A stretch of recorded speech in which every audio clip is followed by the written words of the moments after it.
A Truduá está nervosa. Entende uma pessoa dessa nervosa? Primeiro que fica mais bonita e nervosa, né? Esse tom que clareia a pele dela, esse brilho todo. Por gentileza, agora que eu já fiz a tua introdução. Joca Raines Terron, Trudroado Rico e Tom Farias. Mesa realizada no dia 30 de agosto de 2024, no auditório Afonso Arinos, no 2º Flip Aracatu. A roda de conversa acontece em um palco elevado. O local destinado ao evento foi coberto por um toldo. De frente ao palco, inúmeras cadeiras foram dispostas em fileiras com uma passagem ao meio. O fundo é composto pelas cores temas, o design e a logo do 2º Flip Aracatu, em tons de azul, verde, laranja, rosa e branco. Na parte superior esquerda do palco, há um telão que transmite ao vivo a roda de conversa em questão, que está sendo filmada. Também transmite ao vivo a intérprete de Libras, localizada na parte inferior direita do telão. Em cima do palco tem 3 cadeiras intercaladas por 2 mesinhas que carregam copos com água e livros. Os palestrantes se assentam nas cadeiras dispostas no palco. Da esquerda para a direita, a primeira pessoa sentada é Joca Raines Terron, um homem branco que não possui cabelos. Possui barba de tom branco. Ele traja camiseta de botões de mangas curtas rosa claro e calça jeans. Leva no pescoço o crachá dos participantes do evento e usa óculos redondos de aro marrom. A segunda pessoa sentada é Trudroado Rico, uma mulher indígena de cabelos pretos, lisos, cujo comprimento lhe passa um pouco os ombros. Ela traja calça jeans, uma saia longa de palha por cima, regata branca e por cima um colete azul com adornos em branco. Usa na cabeça um adorno semelhante a um cocar em tom vermelho e óculos retangulares de aro rosa claro. Leva no pescoço o crachá dos participantes do evento. A terceira e última pessoa sentada é Tom Farias, um homem negro cujos cabelos estão todos envoltos em dreads de tom castanho. Seu comprimento lhe vai até o ombro. Ele traja calça branca e camiseta de botões estampada branca. Leva no pescoço o crachá dos participantes do evento e usa óculos escuros de tom marrom. No canto inferior direito do vídeo em questão estão, do início ao fim, os intérpretes de Libras, ora sendo mulheres, ora sendo homens. Todos trajam blusa preta. Eles traduzem simultaneamente tudo o que está sendo falado. De tempos em tempos, a plateia é filmada. No canto superior direito do vídeo em questão, lê-se 2º Flip Aracatu. Os convites dos meus amigos agora, Sérgio, Tom e Afonso, né, por me trazer de novo aqui. Aí agora eu vou ficar mais nervosa. E aproveito para saudar, né, a presença dos parentes que estão aqui no palco, em especial Ailton Krenak, o nosso homenageado do 2º Flip Aracatu. Viva Ailton!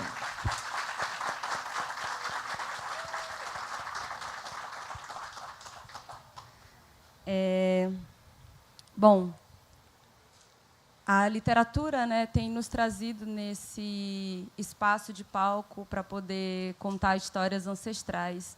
E essas histórias ancestrais, elas têm nos guiado, nos orientado e, inclusive, talvez redirecionado, né, muitos caminhos que estavam sendo conduzidos por narrativas absurdamente ocidentais.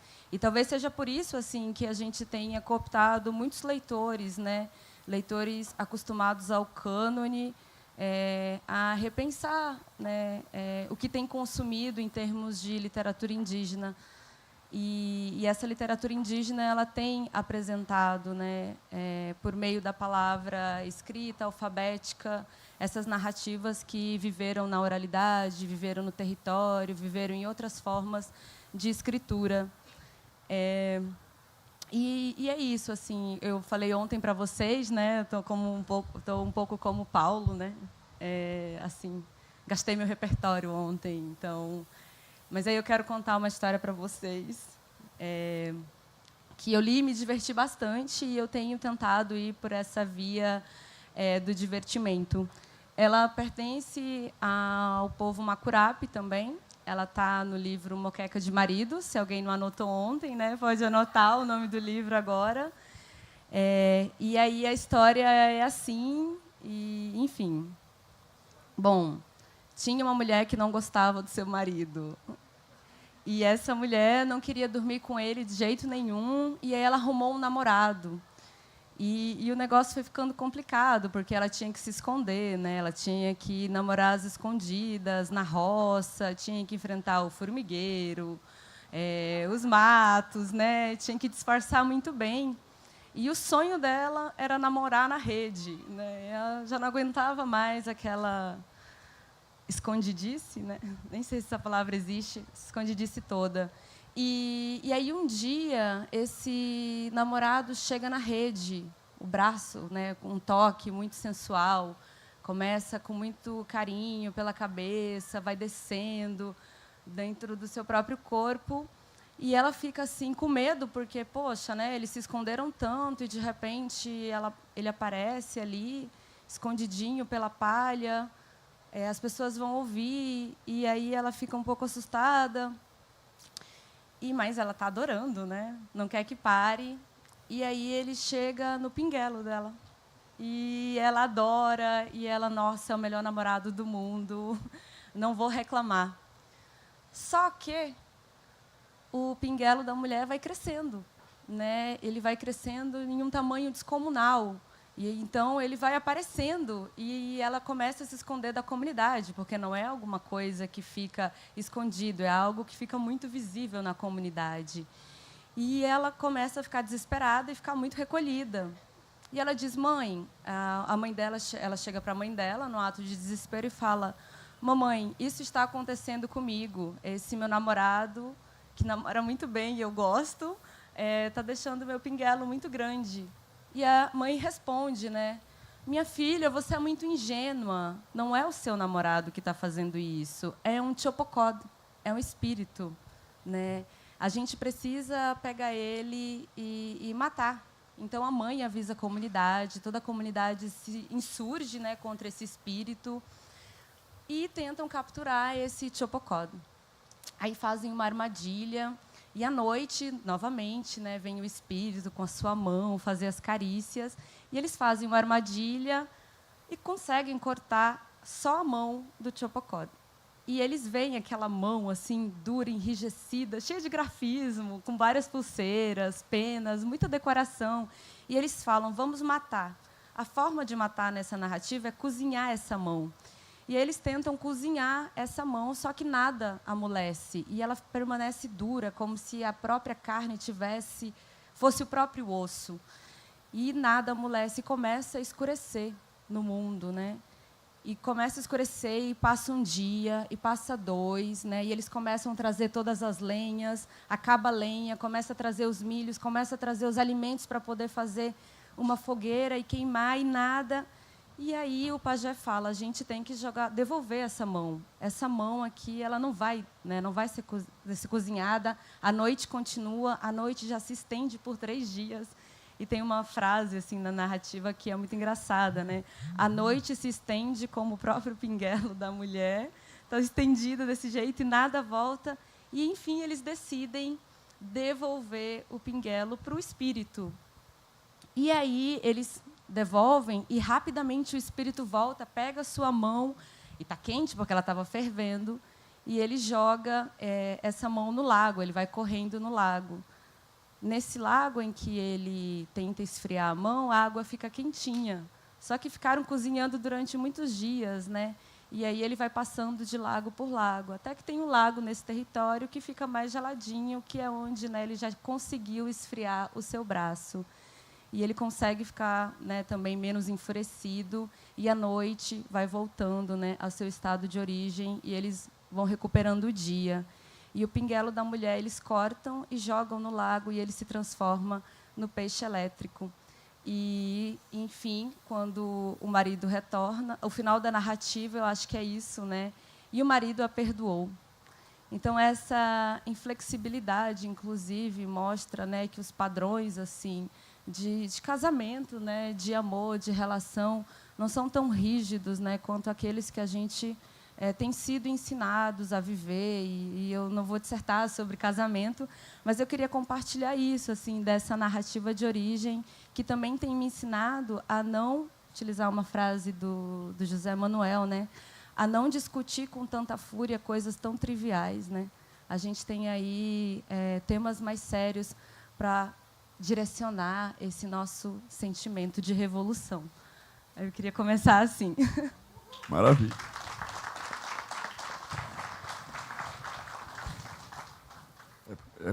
Aqui tem uma grande mediadora, que é a Trudoá, do Eurico, que ontem me pregaram uma peça, né?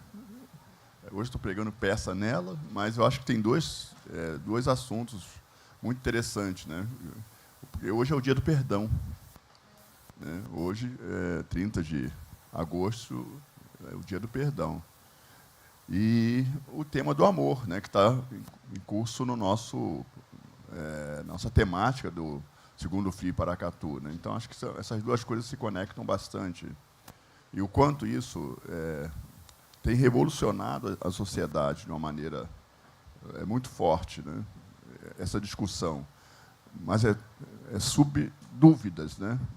Perguntas que não são respondidas, né? Parece que a sociedade não está respondendo mais nada, pergunta nenhuma, né? A gente faz perguntas a todo momento.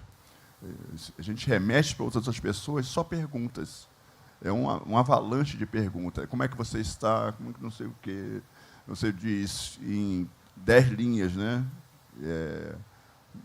Você dormiu hoje? Como é que você foi e tal? Aí você diz, estou bem. E você, né? Já devolve a pergunta para o outro cada vez mais precarizada, né? E eu acho que isso também tem muito a ver com o amor hoje na sociedade, né? O clima hostil, esse clima de beligerância que a sociedade emprega, ela também reflete na literatura que a gente produz, no nosso comportamento, na maneira da gente se vestir. A gente vai em determinados lugares, as pessoas estão todas iguais. Né? Eu moro em São Paulo, então dá todo mundo de preto em São Paulo.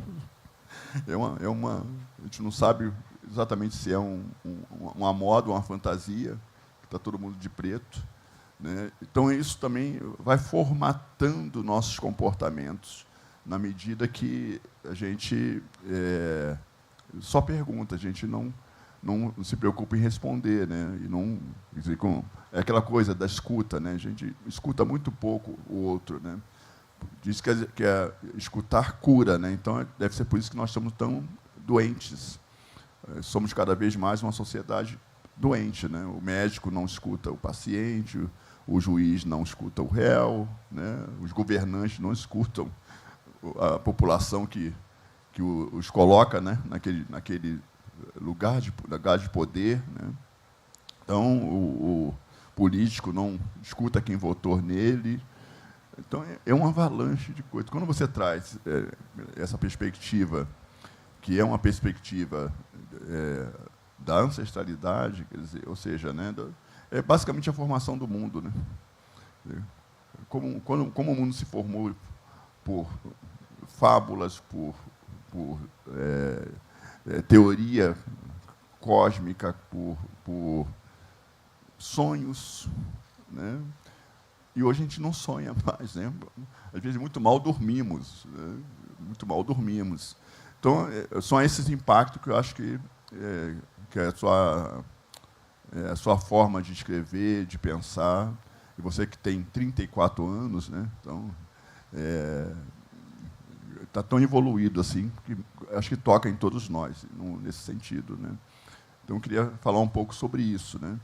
E falar um pouco do quanto a gente precisa buscar, na nossa forma de literatura, mais mensagens do que ditos, né? Ou seja, meu intuito é ser mais feliz do que ter razão. Então, o que eu estou dizendo sobre a literatura que eu produzo é um pouco disso, né?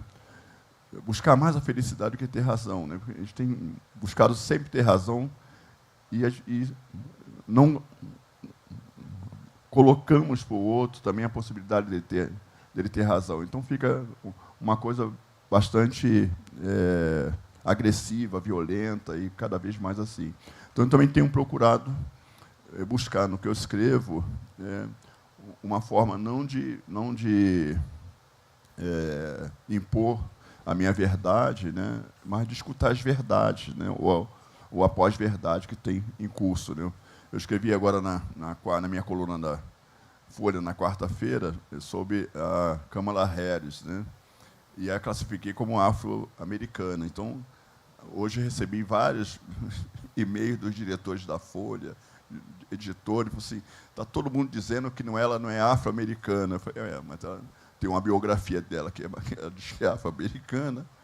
A Reuters fez várias matérias sobre isso, ela já falou isso em vários discursos, mas assim, e as pessoas insistem, continuam insistindo, né, porque é a verdade deles é que precisa prevalecer. Né? Ele não tem um mínimo de senso para dizer assim, tudo bem, ele quer dizer que ela é afro-americana, está tranquilo. Se eu for escrever alguma coisa sobre ela, eu vou dizer que ela é indiana. Está tudo certo também. Mas não, eles estão brigando comigo porque eu disse que ela era afro-americana. Então, acho que a gente precisa produzir coisas dessa natureza. Né? E eu acho que o FLI, sou até suspeito para falar, mas o FLI, tanto Paracatu, como Araxá, como Itabira, como Petrópolis, né, são os que a gente organiza, tem buscado esse encontro, né? Por isso que a gente fala que não tem mediação, isso é um encontro, porque é preciso que esse encontro tenham vocês que participando deles, mesmo ouvindo, mas o fato de vocês estarem aqui é essa forma também de participar, é quebrar um pouco, né, essa estrutura tão rígida, essa caixa tão formatada, que onde você vai é sempre a mesma coisa. Né? Então, a vida é muito difícil, às vezes, a gente fica aqui pensando quem é que vai ser o mediador, vamos falar sobre nossas obras, vamos falar sobre nós, né? Mas não é sobre nós não estamos aqui, pelo menos não é sobre mim, o que eu estou fazendo aqui.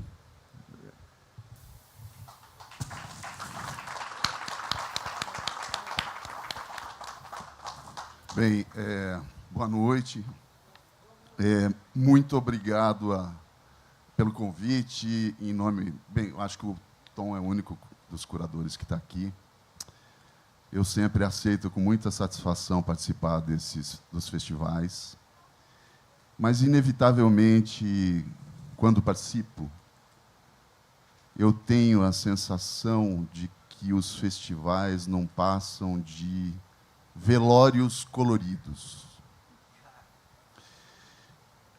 E velórios coloridos por quê?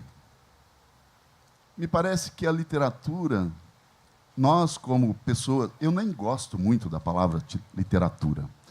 A literatura, como palavra, ela carrega um peso que normalmente tem um efeito negativo, afugentador, fecha portas em vez de abrir. Eu prefiro falar em escrita, em narrativa, em relato, em conto e palavras semelhantes. Por que um velório colorido? É como se a gente tivesse sido convidado para uma festa que já acabou, de alguma maneira, pelo fato de, talvez, a literatura ter voltado aos seus inícios na medida em que ela fala cada vez menos para menos gente. E é como se cada festival e cada oficina de escrita, eu dou aulas de escrita, e as oficinas têm proliferado no Brasil, são muitíssimos colegas que dão aulas de escrita. E eu enxergo nas oficinas de escrita também um caráter meio de velório colorido. Na realidade, é um espaço, um fórum, criado para que as únicas e últimas pessoas interessadas no assunto se encontrem e possam conversar sobre isso.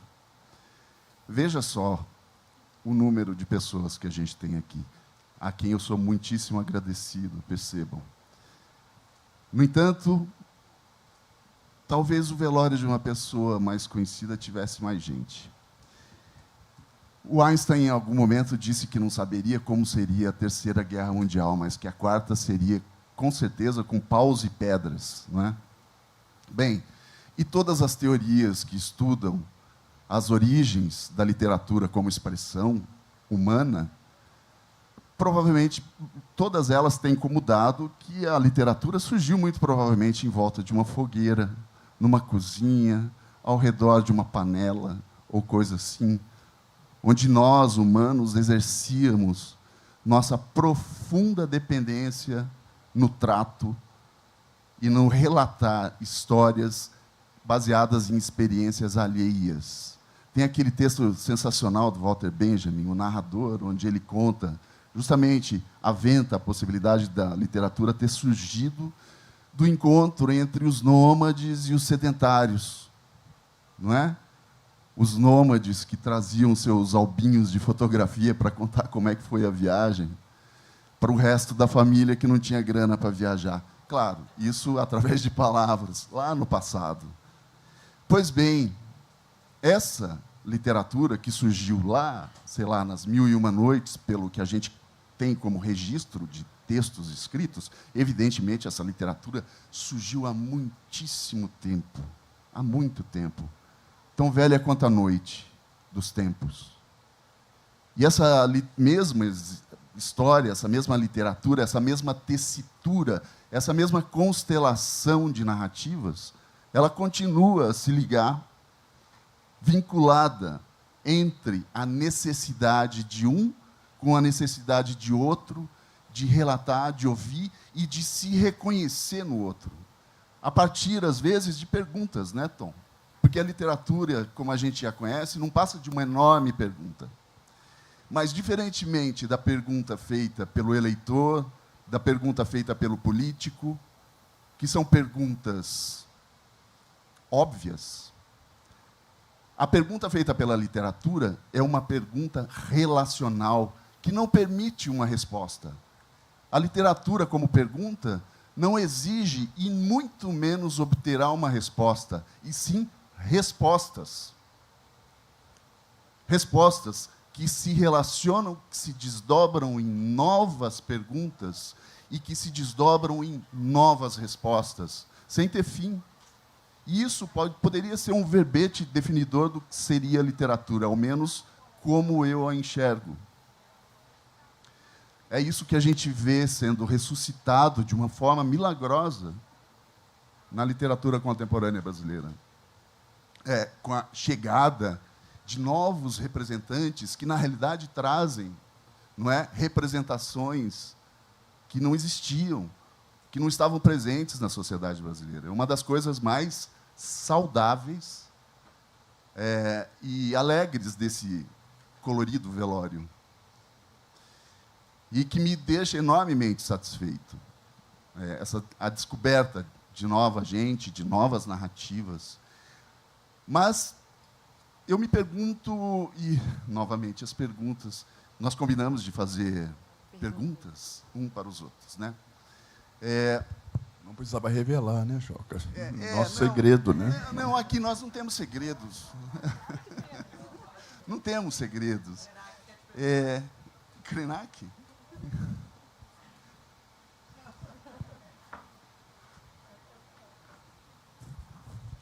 Krenak quebrando o protocolo aqui, viu? Tom, maravilha. E Trudoá, maravilha. E eu, na verdade, estou aproveitando o pretexto para dizer que, quando o Joca escreveu A Morte e o Meteoro, ele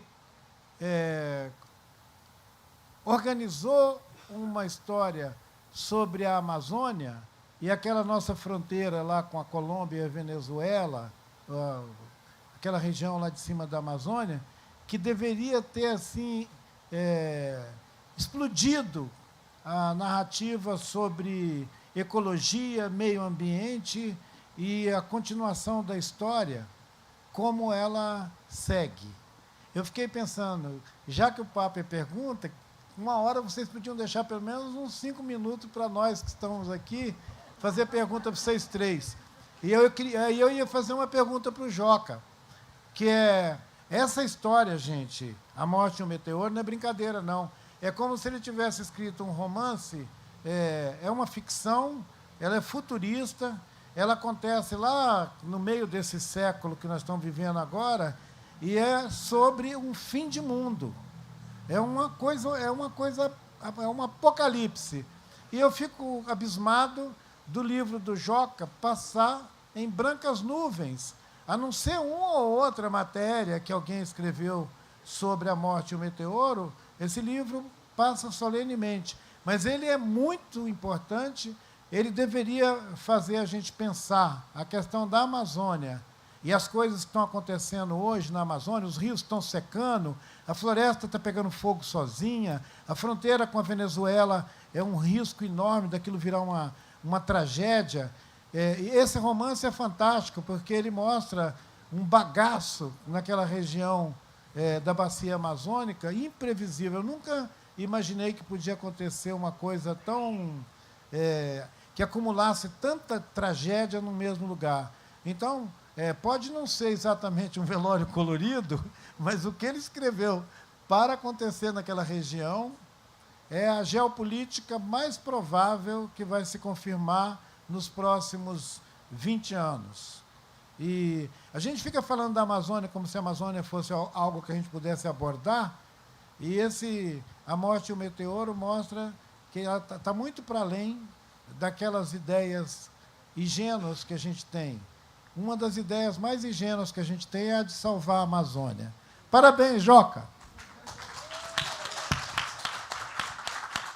Ô, Joca, depois você vai ter que... Hein, Joca? Eu morro, né? Sem Joca, você vai ter que palavras, esclarecer hein, isso Joca? depois para a organização que contratou o Krenak, né, para falar sobre o seu livro. Né? Nem à toa que Krenak quer adiar o fim do mundo, né? Nem à toa que ele quer adiar o fim do mundo. E não, Krenak, dificilmente em 5 minutos vai ter pergunta, porque só a tua pergunta é meia hora, aí fica, né, 3 horas aqui de papo. Mas, brigadíssimo, meu amor.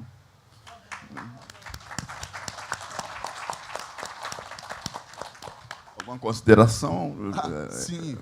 Bem, eu espero que o meu livro ele conta em breve 100 páginas a história dos 50 últimos homens de uma etnia chamada Kajapukuji, que vive lá no Alto Purus. São 50 últimos homens. Eles vivem no Amazonas, numa Amazônia desertificada. A história não é dito o ano em que se passa, mas é 2035. Por que eu sei disso? Bem, não é porque eu sou o autor, mas é porque, simultaneamente, tem uma missão tripulada enviada a Marte pelos chineses. E é mais ou menos por aí que estão prevendo que a primeira tripulação, o primeiro voo tripulado vai acontecer para Marte. Bem, esses caras, eles perderam tudo. Mas a tragédia deles não é que eles perderam apenas a matéria, a vida física. Eles perderam a metafísica. Eles foram duplamente mortos. Por quê? Porque toda a religiosidade deles se baseia no consumo de uma substância, das vísceras de um besouro que só dá naquele lugar, num bananal, e que eles trituram, moem, secam, fumam aquilo para ascender ao terceiro céu. Ou seja, sumiu o bananal, sumiu o besouro, sumiu o terceiro céu. Né? Então, a tragédia deles não é somente física, mas metafísica. Um homem, um sertanista que os acompanha, um povo isolado, é encarregado de levá-los para um exílio. Trata-se do primeiro asilo político feito por todo um povo, os últimos 50 homens Kajapukuji. E eles vão para o México. Só que, na véspera da ida, esse cara morre, o Boaventura, esse sertanista. Né? Mas ele morre subitamente, estranhamente, num táxi que o levava ao aeroporto. E cai no colo de um antropólogo mexicano que não entende nada de Kajapukuji, de Brasil, de coisa alguma, é um burocrata, cuidar desses caras, ser a babá desses homens. Bem, eles chegam ao México, são levados para uma reserva na província de Oaxaca. Eles promovem um ritual de consumo do último restinho do tzanhan, que é esse besouro, e convidam seus anfitriões, esse mexicano e também um indígena da tribo dos mazatecas, que é encarregado de recebê-los. Esses dois aceitam muito honradamente, mas quando eles despertam da sessão, os 50 homens se suicidaram. E esse é o começo da história. Eu não conto mais, porque Eu também achei são que era 100 já- pa- eu tenho esperança Olha, de Joca. que antes que o mundo acabe, eu venda alguns livros. Hein, Joca? sabe? Ô, Joca. É que são 100 páginas, já contou 80, então... Não, eu Quase contei, lá, mas- né? Só Quase o comecinho, tem muita coisa, né? São poucas páginas, mas tem muitos acontecimentos ou muitos desdobramentos. Principalmente, espero, desdobramentos que se deem na imaginação de quem lê o livro, óbvio. Como eu dizia, perguntas, não é? E aí eu queria fazer uma pergunta para doar, que é o seguinte. Tem um negócio assim que me intriga muito sobre a língua portuguesa como forma expressiva, né, da literatura no Brasil. Essa língua brasilis toda misturada, tá certo? Toda, né? Como dizia o Zé de Souza Martins, em São Paulo, você não falar Tupi-Guarani, você não chega ao Anhangabaú e muito menos viaja para Piracicaba ou Piratininga. Mas o que me intriga muito a maneira pacata, pacífica, com que nós, brasileiros, compreendemos a língua portuguesa, a aceitamos acriticamente, sem entender que essa língua é uma língua que só se fala aqui e ela é formada com uma grande mistura das línguas africanas, do quimbundo, né, do, sei lá, ioruba, e das línguas indígenas também. E eu me pergunto assim, eu queria saber, primeiro, se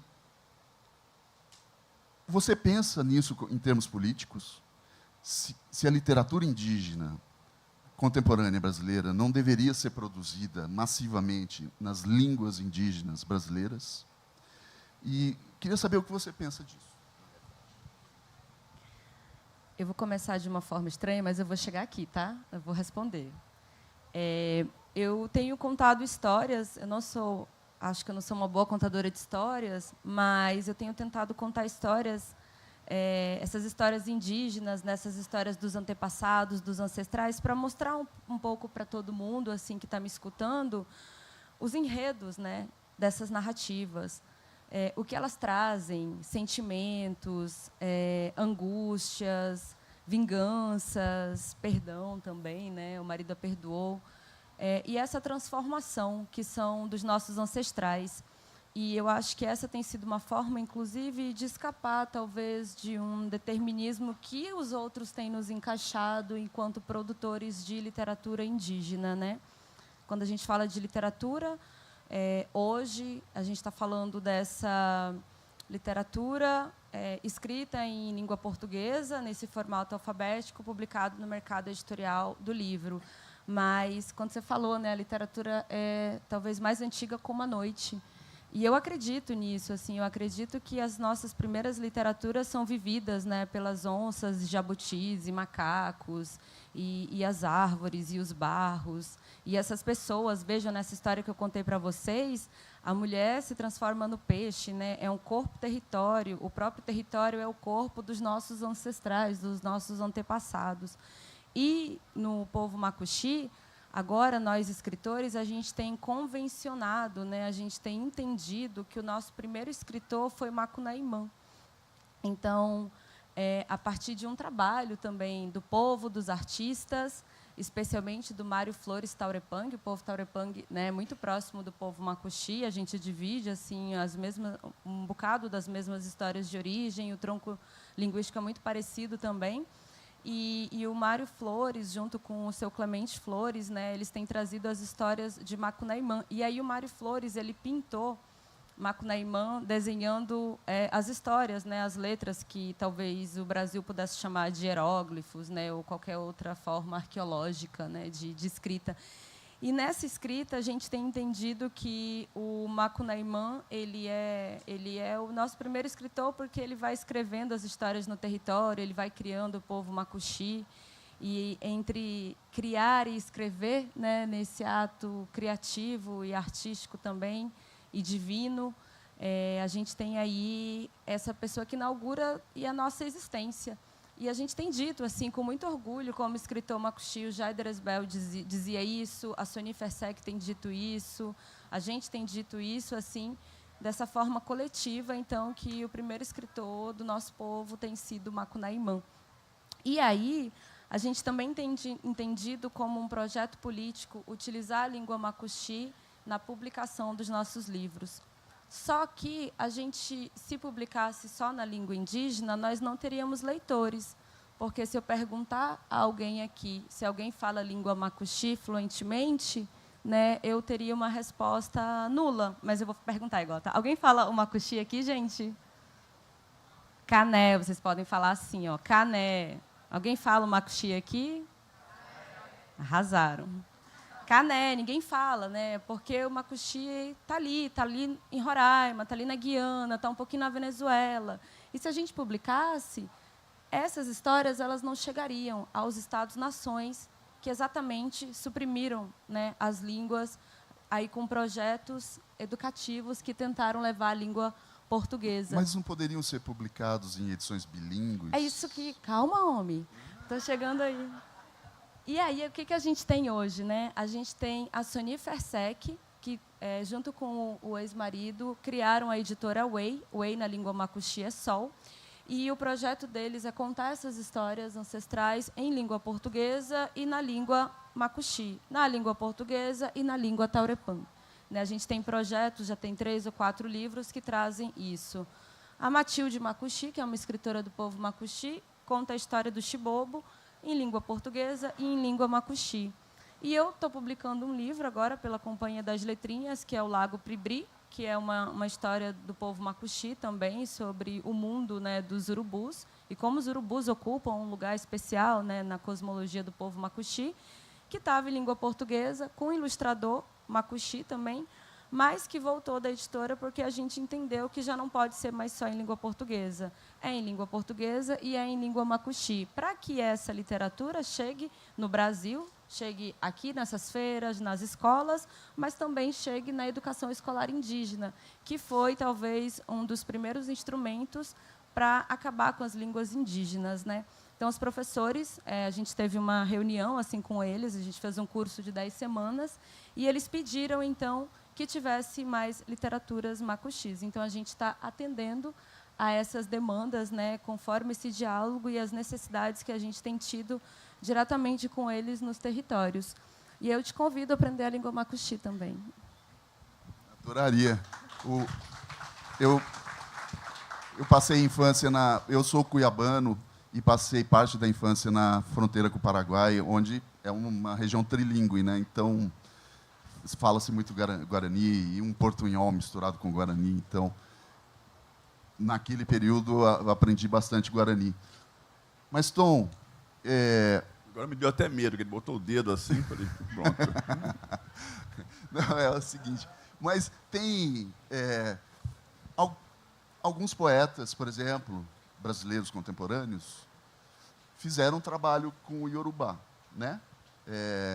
Antônio Risério, Oriqui Orixá, Ricardo Aleixo, poeta mineiro, né?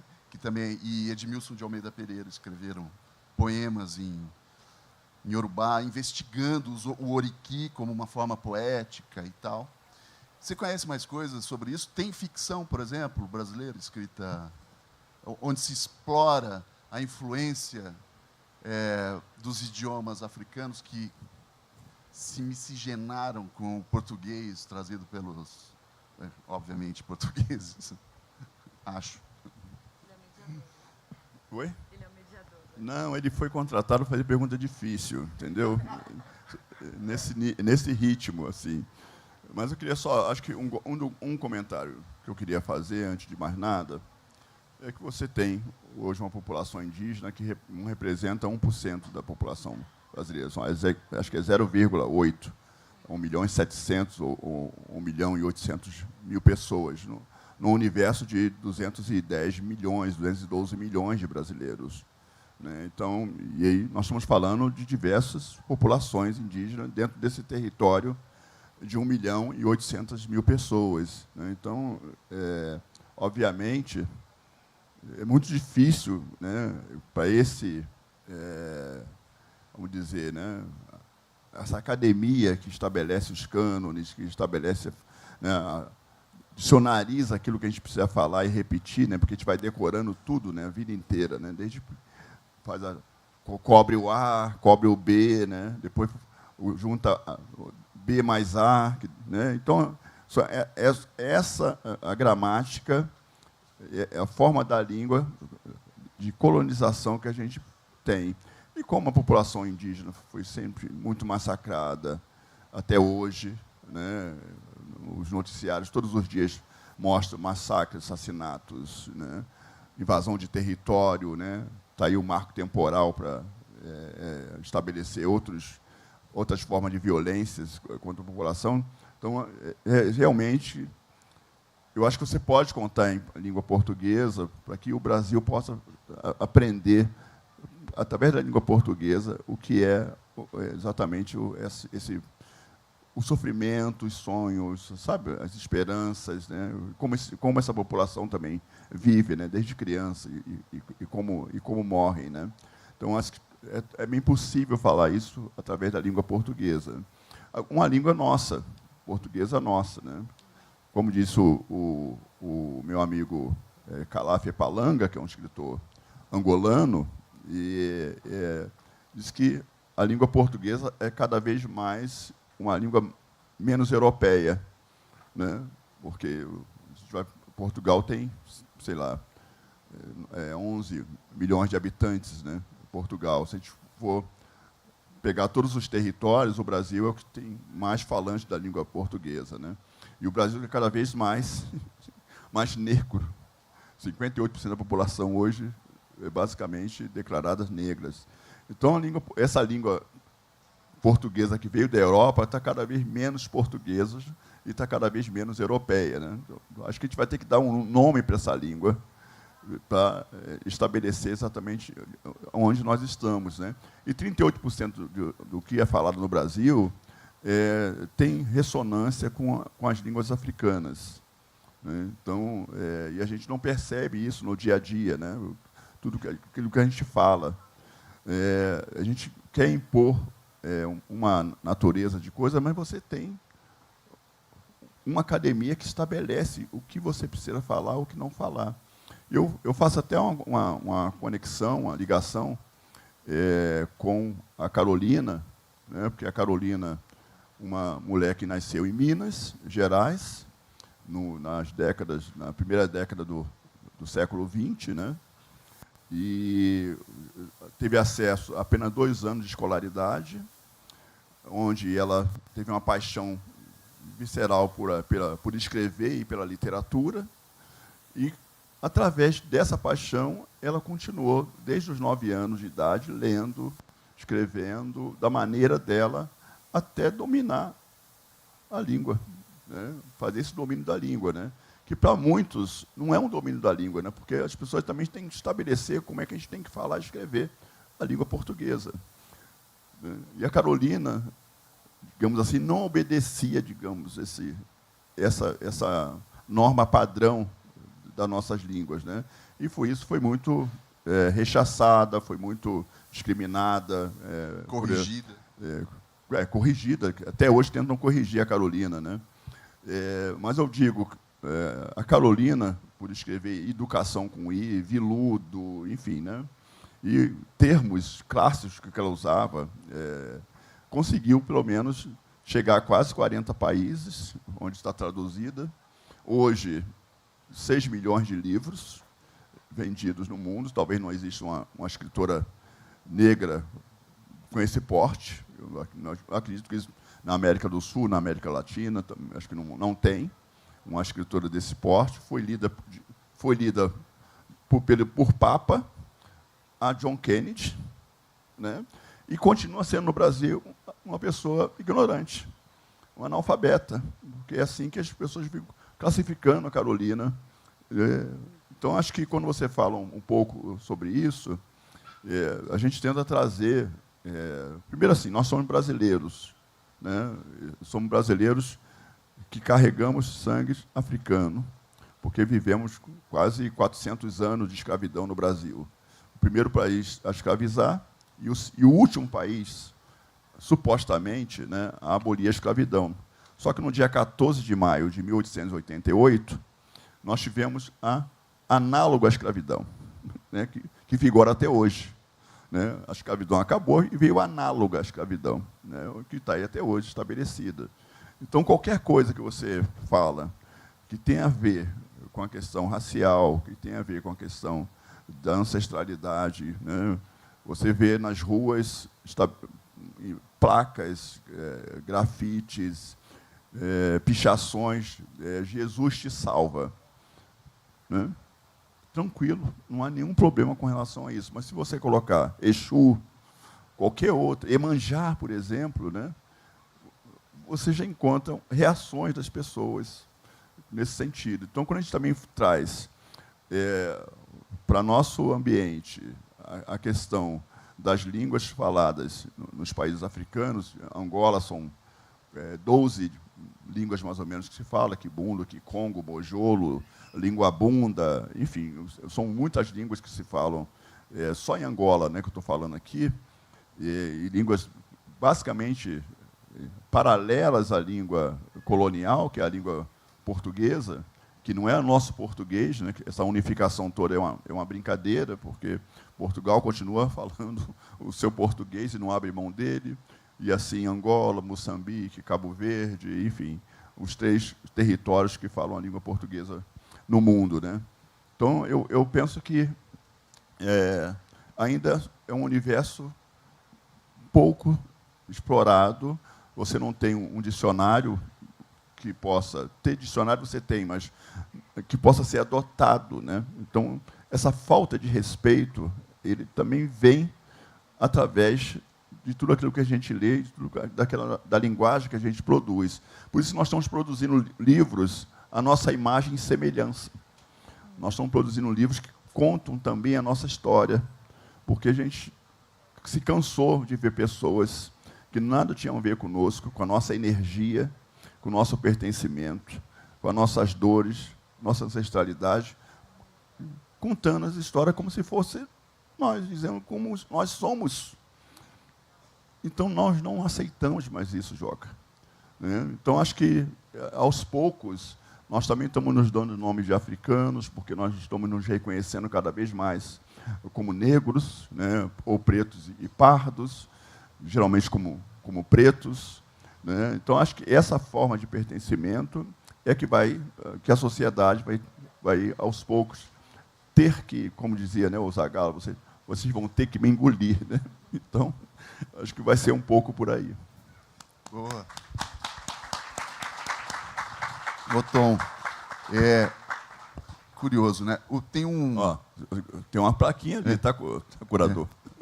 Não, tem um dos perfis mais legais que tem no Instagram é de um angolano que encontra a origem etimológica de palavras que a gente usa aqui no Quimbundo e nas línguas angolanas. Eu não me lembro o nome desse cara, mas é maravilhoso. É um dos usos pedagógicos do Instagram mais interessantes que existem. Mas eu queria dizer o seguinte, eu acho que esse país aqui ele só vai dar seu ponto, seu salto evolutivo, civilizacional, quando assumir que todas as línguas indígenas e todas as línguas africanas são línguas oficiais junto com o português falado no Brasil. Assim como, sei lá, no Haiti ou coisa do gênero. Enquanto não houver uma determinação desse tipo, eu entendo a língua e a linguagem como um vírus vindo do espaço sideral. Entendeu? Se você publica livros bilíngue com todas as línguas conhecidas que podem ser impressas, línguas indígenas, por exemplo, e começa a disseminar isso vai se disseminar como uma espécie de vírus. As pessoas vão se interessar, pessoas que não falam macuxi vão querer falar macuxi. Entende? E conhecer as tradições poéticas africanas, por exemplo, que são antiquíssimas. Né? Então, é nisso que eu penso, quando... Né? É isso, assim, um passo civilizacional. Eu não penso... Pode falar. Você pensa também na língua como uma commodity, Não, assim, um produto dos portugueses. Isso que você defendeu. Por exemplo, entender a língua como um produto. Não vamos chegar ao público, não vai haver público que leia o texto. É pensar na língua como uma matéria de comércio, de certa forma. E a língua não é isso. O combate é muito forte, porque nós temos muito resquício na língua banto. Foi o povo mais escravizados que vieram para cá. Então, são esses resquícios que são combatidos a todo momento, em todos os dicionários que são publicados no Brasil. Então, é um pouco disso que eu quero falar. E nós não temos tradições, nós somos a tradição. O povo africano não é uma tradição, nós não contribuímos para...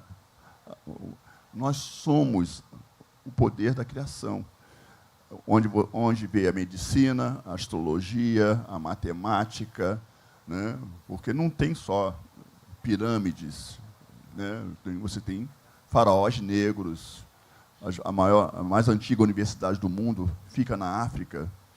Então, é preciso estabelecer de onde vêm os saberes, porque o que está narrado nas histórias não é exatamente isso. Você abre, as pessoas querem ir para a Europa. Ninguém quer ir para a África, ninguém conhece a África. Querem ir para a Europa, querem ir para os Estados Unidos. Mas quem é que diz, não, eu vou passar minhas férias lá no Quênia, né? Cabo Verde? Ninguém diz isso. Infelizmente, ninguém diz. Desculpa. Eu quero ver o leão lá. Mas, rapidinho, quero fazer um comentário sobre a questão da língua e o que vocês falaram, vejo de forma análoga também.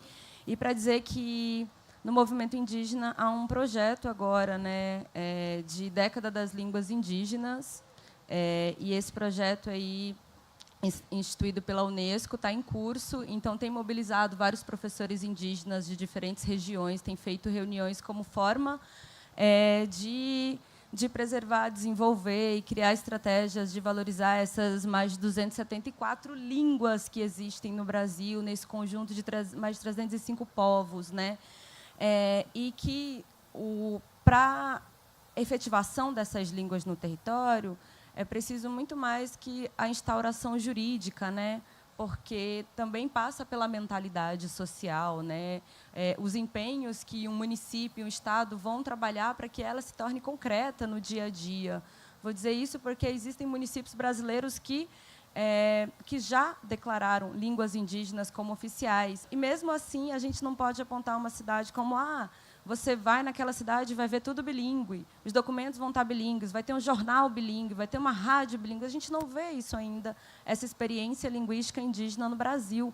No caso de Bonfim, por exemplo, que é no estado de Roraima, fronteira com a Guiana, ali, né, beirinha do Léten, o Macuxi e o Apixana são instituídos línguas cooficiais desde 2014. E, não obstante isso, a gente vive o português. Né? O Macuxi e o Apixana, ele é falado de forma mais restrita pelos mais velhos, mas a gente não fala. Né? Na escola não é ensinado Macuxi, não tem professores de Macuxi na escola municipal, e a gente gostaria de falar. Mas o que eu queria compartilhar também é que o desaparecimento dessas línguas são também sistemas de conhecimentos que desaparecem no mundo. Hoje de manhã, eu tenho um professor Macuxi WhatsApp. A gente usa o WhatsApp para eu aprender a falar Macuxi. Então, todo dia ele me manda uma mensagem. Moriwei, Moribemã, Onompatatã, que são frases básicas de oi, tudo bem, como você está, onde você vai hoje. E eu perguntei para ele, né, como ele estava.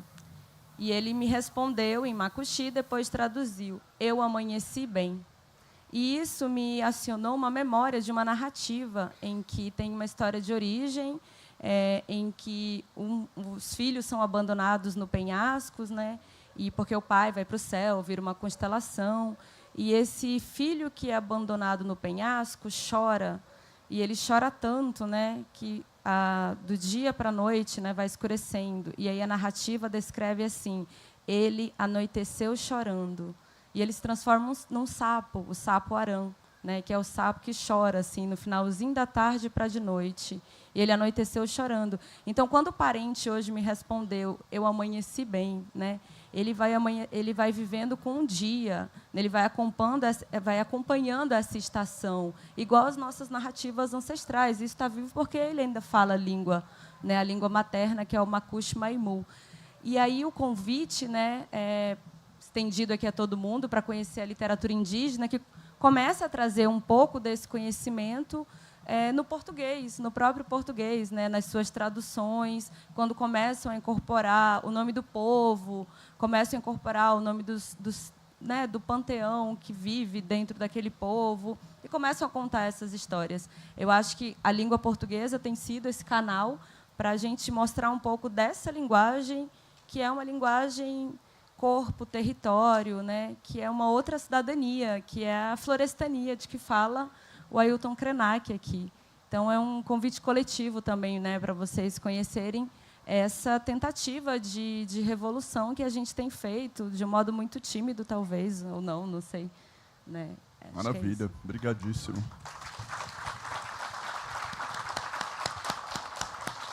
Bom, eu acho que o nosso tempo já acabou, porque a pessoa até desistiu da placa. Eles são os irresponsáveis, entendeu? Agradecer imensamente ao Joca, a Tuduá. Espero que a gente faça mais mesas juntos, onde está o Matheus, para ficar com muita inveja nossa, né? Porque o Matheus a gente não fez mesa junto ainda, e pedir para que vocês continuem acompanhando aqui no Fliparacatu, tanto na rede social. Obrigada, o pessoal que está aqui, traga os amigos. Ainda tem programação hoje, tem autógrafos, tem uma livraria com 20 mil títulos. Todos os autores que estão aqui têm livros nessa livraria. E seguimos em frente. Obrigado. Obrigado ao Krenak.